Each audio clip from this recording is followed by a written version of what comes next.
Today on an all-new Dr. Phil.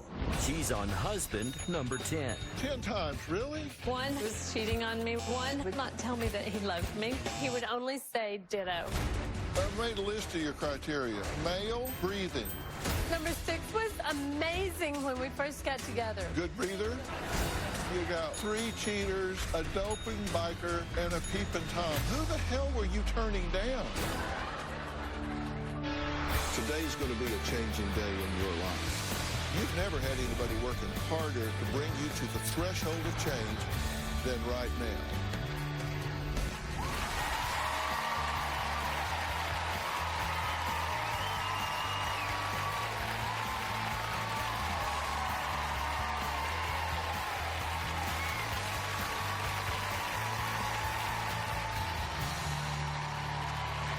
You know the old adage, if at first you don't succeed, try again? Well, when it comes to marriage, my guest, Cassie, has not tried once, not twice, not 3 times, but 10 times to make one of her unions stick. She's married a preacher, a rocker, her high school sweetheart, but sooner or later, they go from walking down the aisle to heading into divorce court. And now, Cassie is desperate for my help to find out why. I don't know why I've been married 10 times. When I'm in a marriage and I just can't take it anymore, I'm usually the first one to say, that's it, we're getting a divorce. And I quit. I remember each marriage very clearly.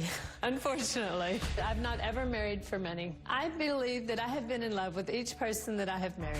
In the past, I have cheated on them after they have cheated on me. I have never cheated first in the relationship. My longest marriage that I've had was 8 years, and then my shortest marriage was 6 months. Last time I added it up, I have lived in over 76 houses, and I'm 56 years old.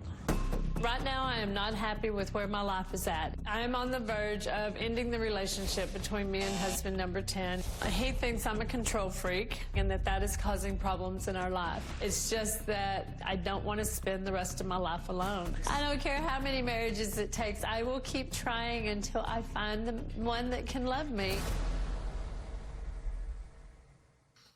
Well, Cassie, how are you? Good. How are you today? You're going to try to marry me, are you? No, I don't go after married men. She's small, but she's wiry. No, she's amazing. No, I leave married men alone. There are enough single men out there that I don't need to do that. She'd be on you like a duck on a June bug. 10 times, really? Yeah. When you say that, you kind of say it with pride, really. Has it gotten to the point that you just laugh about it? You know, it's gotten to the point where I'm either going to laugh or cry about it. And sometimes I do both. You know, I don't find it funny, and I don't find it nonchalant by any stretch of the imagination. Well, the first time you were married for 6 years. Right. So that's a pretty good bite at the apple. I mean, It wasn't like you get in and get out like a revolving door. It's a pretty good bite at the apple. Then you had a common law, which you said ended mutually. Right. They never end mutually. Then husband 2, you said you left the marriage for both 1 and 2 when you just reached the limit of putting up with their crap. Yes.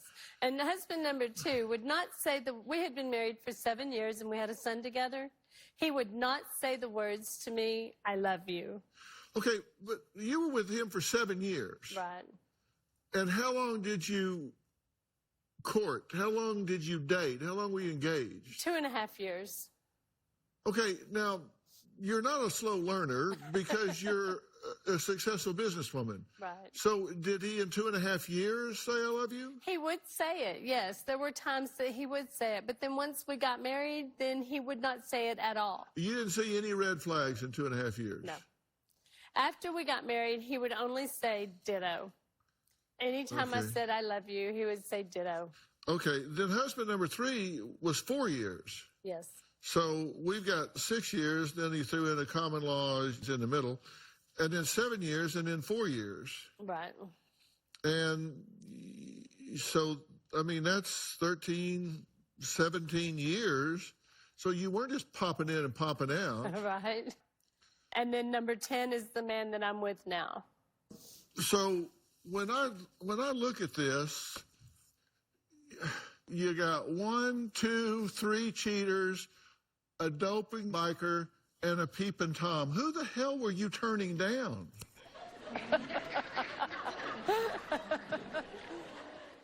Well, I didn't really ever turn anyone down.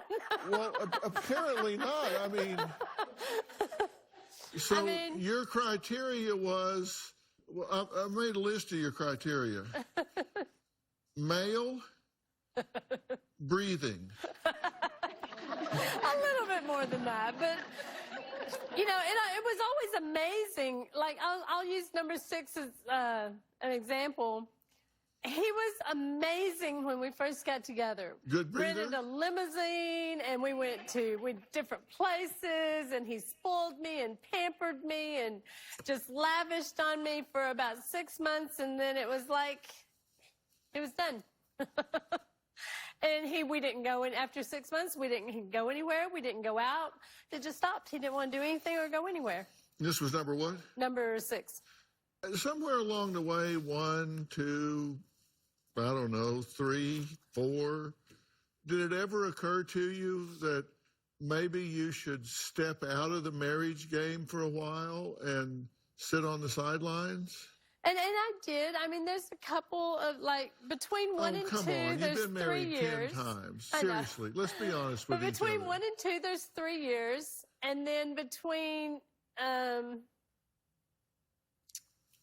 which one? Between 5 and 7, between 6 and 7, there was 2.5 years.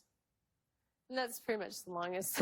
But, you know, I refuse here's to give a little up cheat hope. sheet for you. Here's a little cheat sheet for you.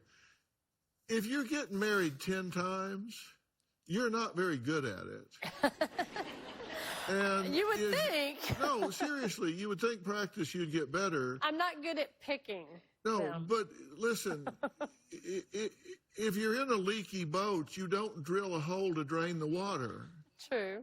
And that's what you just keep getting another husband. It's like, here, get in the boat. You get in the boat. Get in the boat.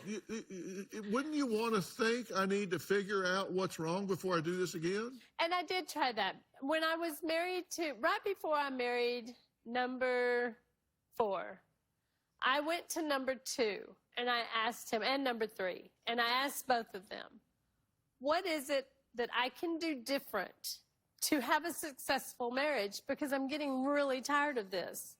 So I want to know from your standpoint, what was I doing wrong? What if I had done this different, it would have changed our relationship. And both of them told me that there wasn't anything I could do differently, that it wasn't me. And I broke down crying in both situations, and I said, that is such an unfair statement to me.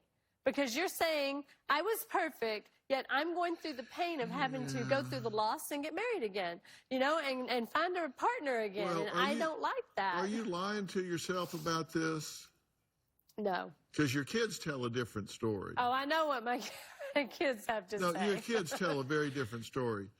Look, coming up, Cassie isn't the only one involved in her serial marriage mess. Her son and daughter say they're still working through the damage done from mom's multiple men. So we're going to meet them and hear the other side of the story, because they don't believe this, oh, it was me, not you. They say that's not the case at all. We'll hear what they have to say next.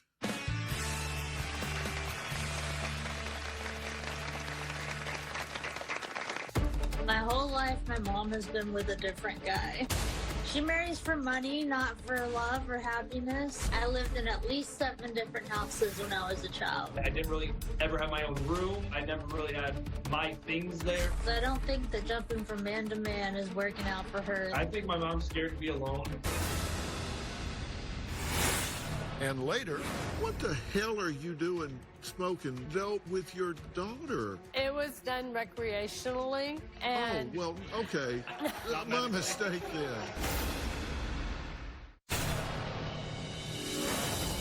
After I divorced husband number 3, a friend of mine and I, we went shopping and we were at a gag gift store and they had these urns and it said ashes of ex-husbands. So we bought 3 to represent each ex-husband, and then we bought one more and we changed the wording on it. Instead of ashes of ex-husband, it said ashes of next husband, and we left those sitting on the fireplace mantle. I have been married 5 times since then. Well, Cassie isn't the only one who had to rise from the ashes of her 10 marriages. Her son Justin and daughter Jennifer say they are still reeling from the aftermath of Cassie's nuptials. I think my mom's been married 10 times, but I've lost count. My whole life, my mom has been with a different guy. Growing up, I don't think my mom took very good care of us. She wasn't very attentive. I lived in at least 7 different houses when I was a child. When I would stay with my mom when I was a teen, I didn't really ever have my own room. I never really had my things there. She marries for money, not for love or happiness. She thinks money is what makes her happy. She'll find someone and make sure they have money. She'll marry them really quickly, like within months. Then once that's used up, she evacuates and moves on to the next one. I know that my mom has cheated on a handful of her husbands. I actually witnessed my mom cheating on one of her ex-husbands. She would take me with her and go meet up with this guy. I see them, holding hands, kissing, and then we'd pack up, get in the car, we'd get home, and he had no idea what was happening. So I did see my mom cheat on my little brother's dad when I was 12. I saw her kissing the preacher on the couch. My mom can be conniving and manipulative, played the victim a lot, tries to make people feel sorry for her. She's a compulsive liar. She's mean, pushy, and she's definitely two-faced. So I don't think that jumping from man to man is working out for her in the long run. I think my mom's scared to be alone. I have not seen my mom in 3 years because she was a really toxic influence in my life. They're telling a different story, that you're cheating on these husbands. There were times that I did cheat after I had been cheated on in response to them cheating on me, which was not. Well, they're not here to defend done themselves, but it did happen that way. Yes. Well, that's you didn't bring that up when you were talking to me before. You didn't say. I said, "Why is this happening?" He said, "I don't know." I went and asked them, and they said, "Gee, it's me, not you. You're saying they're cheaters. They're not here to defend themselves and say no." But your own kids are saying you went and cheated in front of them. Yeah, Justin's dad did not cheat on me. It wasn't the right thing to do. I understand that. I should have left the marriage sooner and not cheated on them. But yes, I did. Well, here's a statement from one of Cassie's ex-husbands. He said, the marriage ended because Cassie was unfaithful.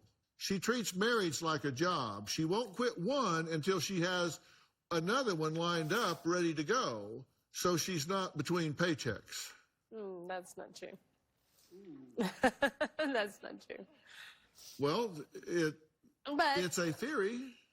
I don't know. And if you really want to know, you said you went and asked number 2 and 3 or something. Right. What is it about me that I can't stay married? Here's some input. Here's some feedback. Right. You need to hear that. Right. Somebody's saying you treat it like jobs. You want another job lined up before you quit the one you got. To a degree, I do treat my marriages like a job, and I can see that statement because everything has to be in order. It has to be routine. Well, they're saying you add that to what your kids say. Your kids say you marry for money. When you run through the money, then you move on to the next one. And here's one of the husbands saying you treat it like a job. Right. You want to have another paycheck lined up before you run through that one. I didn't marry for money. Well, Justin joins us now by Ionico, and Jennifer's going to join us. So, Justin and Jennifer, thank you guys for joining us. Hey, thanks for having us, Dr. Phil. I'm trying to get to the bottom of this because I think your mother kind of looks at it through a filter, and I'm curious what you've been listening. What do you have to say? Well, when she brought up, the never cheating thing, she literally had, someone lined up before she told my dad she wanted to leave. So I know for sure that the guy just moved right into the house after my dad moved out, so literally replaced him. So I know that's untrue. And then she took me along with her, while she cheated on, I think, number 4. I don't know, I lost count. Yeah, and then Jennifer, you walked in on her kissing the preacher, right? She thought we were all asleep, and I was still awake and saw her. Uh-huh. And it was the preacher that came at right after Justin's dad. So Yeah. and So, I had wait, as soon as you said that, you laughed. Tell me what's funny about that. well, Your I had children met the seeing you with preacher another guy, man. and I liked him. He was cute, and he was attentive. He paid attention to me, and every girl likes that. But I was married, and I went home that night. And nothing inappropriate happened between he and I, but I went home that night, and the kids went to bed, and I sat at the table, and I told him, I said, here's what I need. I need more love, more attention, more affection. I need to be important to you. I need to know that you love me. And I need for you to tell me that you love me. So either you're going to have to say that you love me and you're going to have to show me affection, or you're going to have to pack and you're going to have to leave, because I can't do this anymore. And he chose to pack and leave, and me and the minister immediately started seeing each other. That same night. No, the next. It was like a night or two after that. It wasn't that same night. A night or two after that. Yeah, it was a night or two after that I agreed leaves, to let preacher him. comes over, and you Yeah, start. he made the choice to leave. I told him what I needed, and he said he couldn't give that to me, and he left. So should I sit there crying in my beer when there's someone else that wants to give me these So run him things? out, run the preacher in. Right. Coming up, Jennifer says her mom is a mean, two-faced, compulsive liar. Cassie says she's ready to get real, but is she lying to us about something else? I'll reveal what that might be when we come back.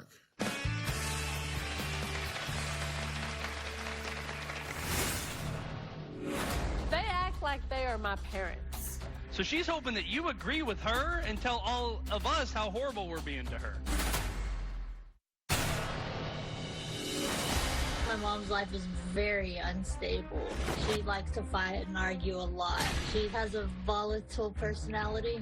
She would just yell, scream, throw stuff. She always would tell me I was the spawn of Satan. If my mom doesn't take responsibility for her actions, I don't want her in my life at all.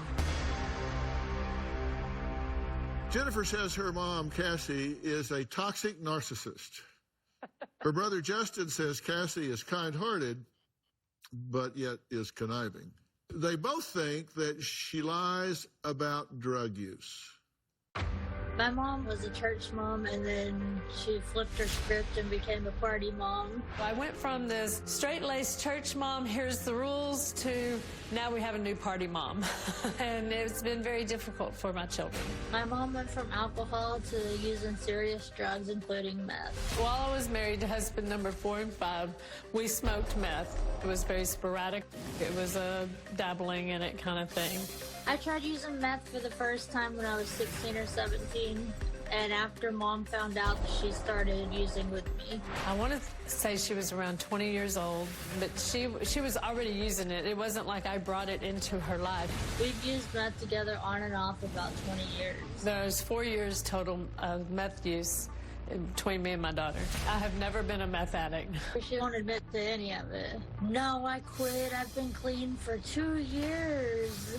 It's always 2 years. That's her number. The last time I used meth was 2 years ago. I knew I had to make a change. She's been saying she's been clean for 2 years for probably 7 or 8 years now. She thinks she has people fooled that she's clean. I do believe she's currently still using.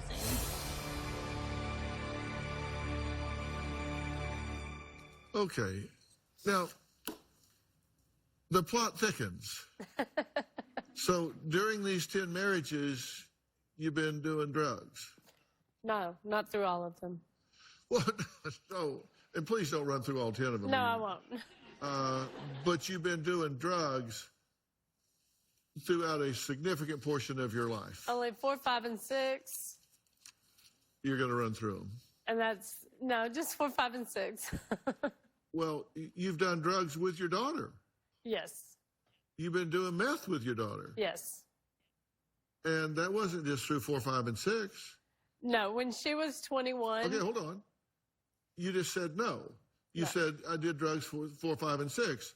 I said, no, you've been doing drugs with your daughter, and that wasn't just through 4, 5, and 6. You said no. Yeah, it was, because when she was 21, I was with number 4 and 5. That's a lie. We've been doing meth together since I was about 17 years old.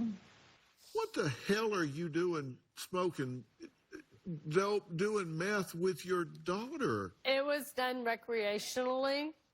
And Oh, well, okay. My mistake then.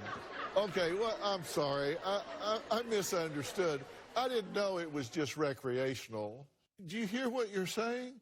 I ask you, what are you doing engaged with your daughter for whom you are to be a role model, and you're doing meth with her, and you say, well, it's just recreational? my daughter and As I opposed have to never, what? my daughter and I have never had a mother-daughter relationship. We have always been like sisters. Or you justify it? No, I'm not trying to Then justify why are you anything. wasting my I'm being time? honest.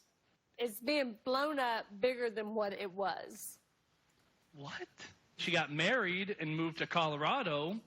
Well, she quit doing the drugs, and she, I think, put on some weight. Short time later, they split up. She came home to be with my mom to help her get back on her feet.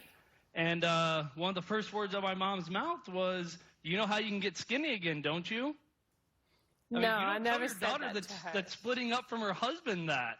She That's started clean. working in a local bar and got involved with some people that were doing meth. You never said that to her. No, I never said that. Did she say that to you, Jennifer? Yes, she did. No, I didn't. Well, here's a statement from Cassie's Yes, oldest she most daughter. definitely did. She says, it's like dealing with a 14-year-old emotionally. I know that she is actively on drugs. She would deny that to her grave that she's on them right now. I haven't seen a lot of remorse. It's always somebody else's fault. Oh, I'm not blaming anyone else. I don't ever blame anyone else for my actions. I take responsibility for my So actions. she's lying. Dr. Phil, Yes. she called me on her way to California, and I told her, I said, Mom, whatever it takes to get you, any help that you need, moving forward. And she said, well, I don't need help. I just want to put my family back together. So she's hoping that you agree with her and tell all of us how horrible we're being to her. They act like they are my parents. Well, it sounds like you need some parents. No, I don't. I need for them to realize that I am a grown-up, and for them to quit going through all of my drawers and every single thing that I own. They find all of I my haven't been back to negligees Texas and all of the stuff that I don't want them seeing, that no parent would want their What? child seeing. are If you we talking smoke about? weed recreationally, I don't want them seeing that. And, things like that. But they're so nosy that I have no private life when they're in my house. Coming up, Jennifer says her mom must have another motive to speak with me other than fixing her family feud and reckoning with her former failed marriages.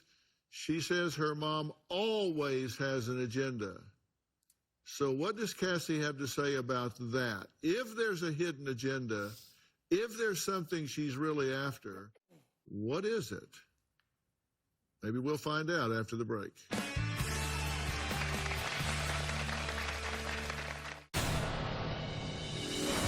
I think it's funny my mom wants to talk to Dr. Phil. She always has an agenda with what she does, and I don't know, I think she just saw an opportunity and jumped on it. I think she only does anything to benefit herself. She's a little bit of a scam artist. I have no idea what her agenda could be with Dr. Phil. I'm very skeptical of my mother.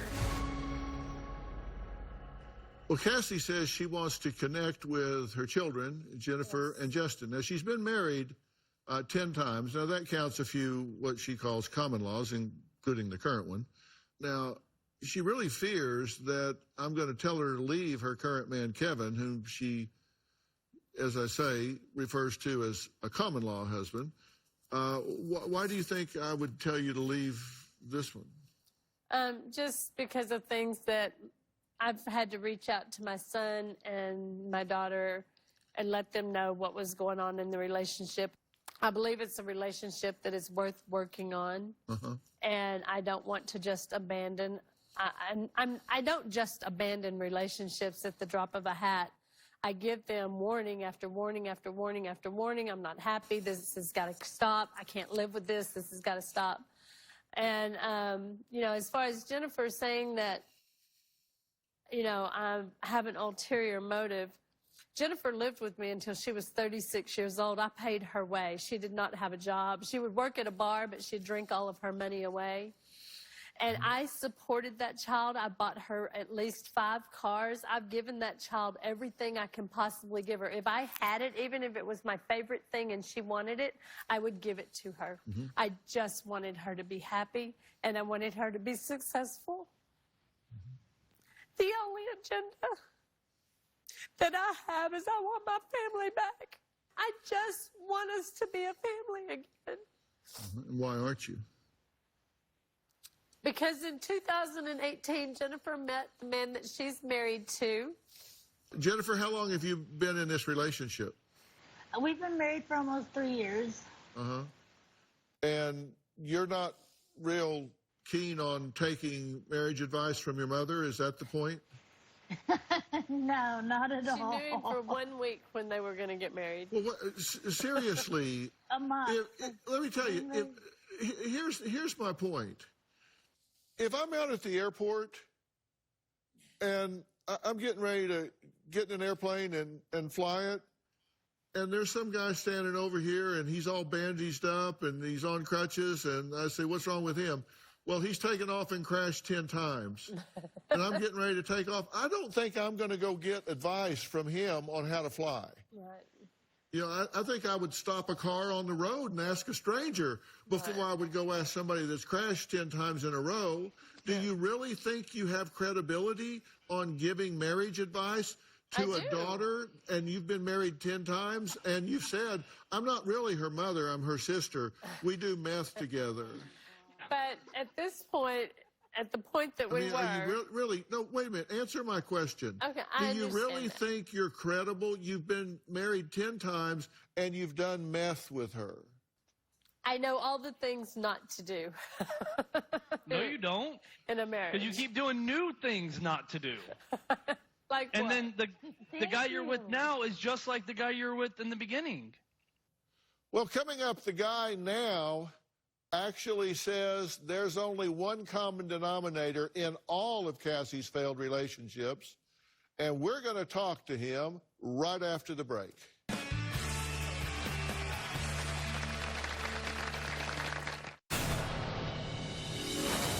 My mom is physically abusive to me growing up. She beat me all the time for no reason. She'd tell me, I know you're going to do something wrong later. She never wanted me in the first place, so that's what she always told me.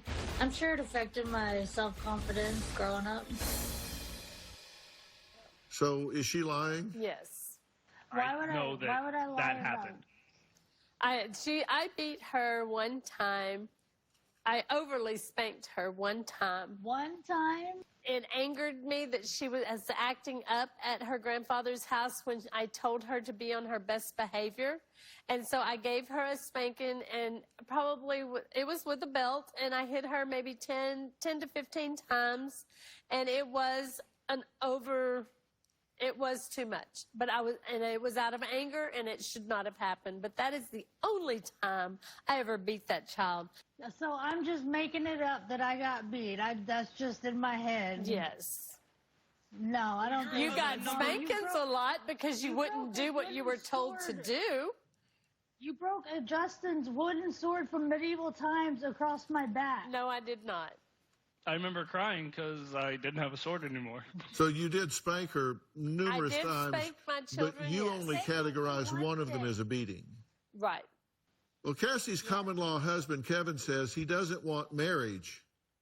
He just wants to be friends and live in his own house. He joins us now on the phone. Kevin, you're not looking at this to be a long-term, like, marriage relationship? I never did go into it not thinking that. I just think that we both have a lot of things we need to work on. Uh-huh. And you say you bought a ring, but you've done that with all your girlfriends. Well, yeah, if they become to where I get like a committed relationship, kind of, yes. Uh-huh. Have you led her to believe that y'all are going to get married? We talked about getting married, but I never did set a date or anything. Well, you say since the day that you met that you've told her that she's the common denominator in her failed relationships. Yes, I have said that. And you don't want to be the next failed relationship? No, not really. No. Are you surprised, No. Cassie, to hear him say that he just wants a friendship? Because you've been... I am surprised to hear him say he just wants a friendship because he drives my vehicles. He's driven my truck for a year and a half. We've lived together for a year and a half. Every time I move, he doesn't move with me at first, and then the next thing I know, Mom. he's starting to move his stuff in. Justin, go ahead. You told me you weren't going to tell him where you were moving to the past 3 times you've moved. I know, and I tried. Because you want to get away from him and you don't want to be with him and because he's mean to you. He said he wanted me to change my name and use his name. And then when he opened his bank account, he listed me as his spouse. There's been many things that he's listed me as his spouse. Okay, but listen, you're asking me what is it that I keep getting married over and over again, and I can tell you if you really want to know the truth. Let me give you a little truth right now. Right.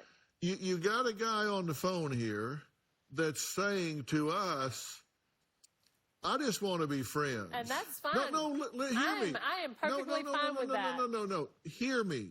I'm not talking about him. Could care less what y'all do. I'm telling you, look at the red flags you miss. He's saying, "I just want to be friends." Right.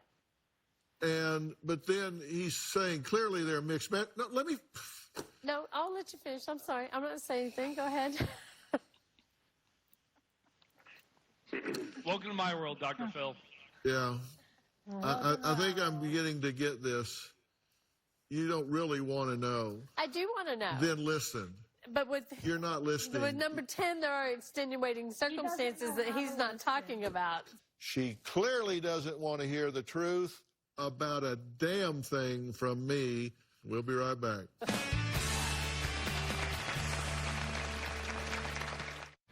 Hey everyone, season 19 is underway. If you never made it to Hollywood to be a part of the studio audience, well, now it doesn't matter. If you're in Oklahoma, Georgia, Texas, New Jersey, or anywhere else in the world, now you can be a part of our virtual audience. All you need is a computer and an internet connection. Go to drphil.com and click on Be Part of the Audience for more information. Hope to see you soon. I mean, I blame my mom for a lot of the struggles that I've had as an adult. My ex-wife and I got divorced about a year ago. I knew her for 4 months. It was my best friend's sister. That's what marriage was. Hey, if it didn't work out, you can always get divorced, right? I do view my mom's marriages as a blueprint of what not to do.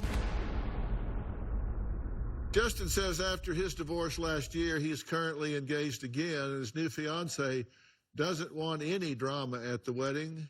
But with Cassie, well, look that up in the dictionary. Just look up drama, and there's Cassie's picture right beside it. So he's very concerned about that. Now, supposedly, she wants to know what's the issue that she keeps getting married and it keeps failing. I started to tell her, and she said, "Oh, no, wait, no, but. Yeah, I hear what you're saying, but. I hear what you're saying, but. I hear what you're saying, but." You never heard what I said because you interrupted me every time and started giving an excuse before you even heard what it was. You don't really want to know. You want the family back together, but you don't want to take on the role of a responsible parent. And look, there's no point in chasing the wrong one because the right one won't run. You're chasing this guy. He's saying, I want to be friends. Yeah, but 5 credit cards, I'm on his. Are you trying to build a fence around him? Are you trying to trap him? Are you cross-examining into marrying you? If you've got to talk him into it, if you've got to build a case that proves that he's said enough that you can guilt-induce him into marrying you, that's not what you want. Just what he has said on the phone in the last 5 minutes should be clear enough to you that this is a dead-end street. And I have realized that. You're afraid to be alone. I'm not afraid to be alone. For the last 8 years, my ex-husband was only home 2 days a week. I was by myself all the time. You have an But you answer had for someone. everything, but you don't stop to hear Justin is telling you a truth. You are relationship dependent. Cassie says she drove 19 hours to ask me what's wrong with her and why her marriages keep failing. I'll try to complete my answer when we come back.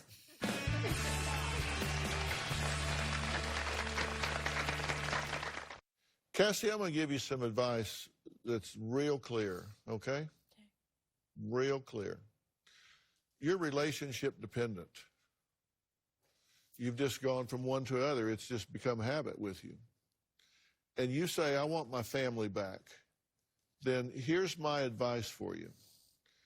You need to get out of this relationship. Send a truck over and get your stuff.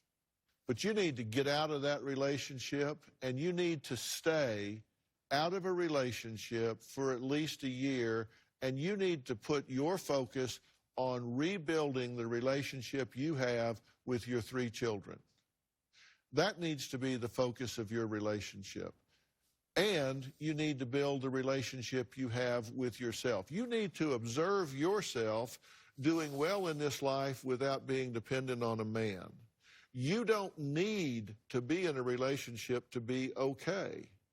You're selling yourself short. Now, come on. You know as well as I do that you've done without a lot in your life. You've scratched and scrambled around. But you also know that you have figured out a way to create yourself a business, to get a foothold in life, and you are self-sufficient at this point, correct?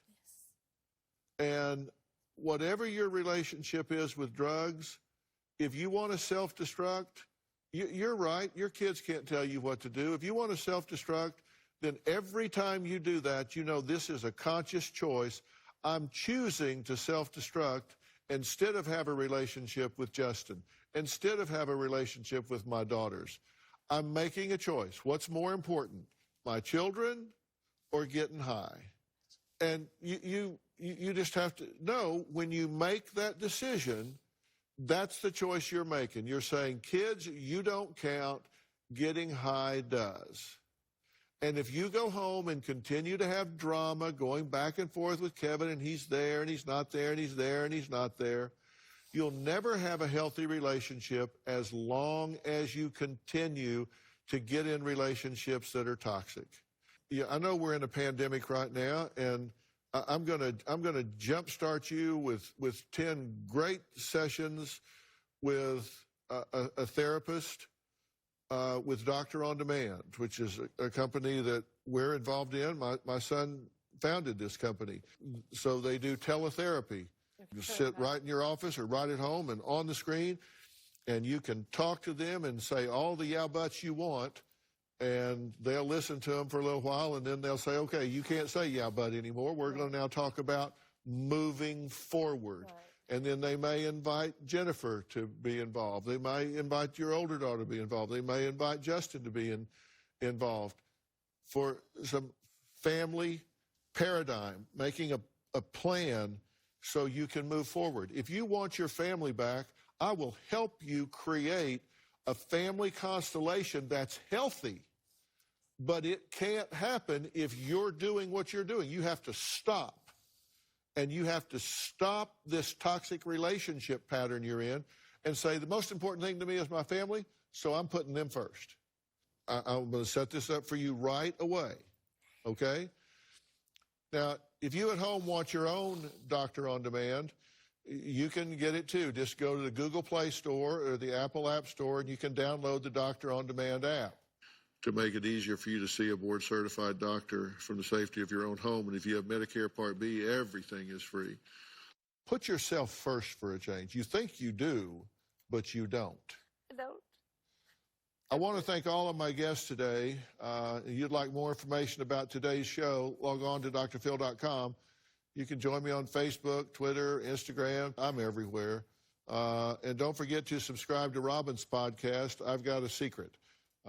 She talks about all kinds of secrets to finding joy, happiness, fulfillment in life, and she's there every week.